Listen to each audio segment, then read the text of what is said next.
Magandang hapon po sa inyong lahat, sa ating lahat. Ayan.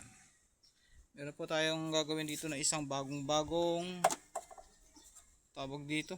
Ang tawag ko, air cooler ba yan? Galing na po ito sa manggagawa. Ay pumayag yata nung may-ari na sira yung motor, hindi mapandar. Nung binuksan ko ho ito, ayan, nakalas-kalas na nga. Ito po yung nakita natin sira niya, no? Oh, yan, motor. Yan, mga peking motor, kala mo tanso, pero hindi. Ayan, oh. Bagong-bago po yan, oh.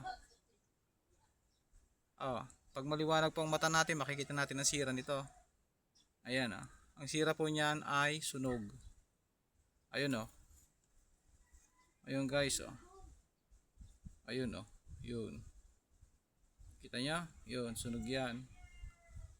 Mahuhuna ito. Pero may nabibili po itong ganitong motor, oh. So ito ang gagawin natin, bibili tayo ng motor nito. Ganito pa yung mga piyesa niya, no? Binaklas-baklas po natin. Hindi pa nga nakakabit yung mga ano niya, oh. Ayan, kasama pang tubig. Ayan, oh. Ayaw mandar. So ginawa natin, ito nga, binuksan natin. Ang pagbubukas naman po niya, madali lang po yan, oh. Ayan. Madali lang yan, mga screw type lang yan.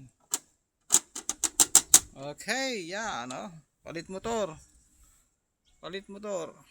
Pabibili muna natin yung may-ari kung gusto niya. Okay, salamat po.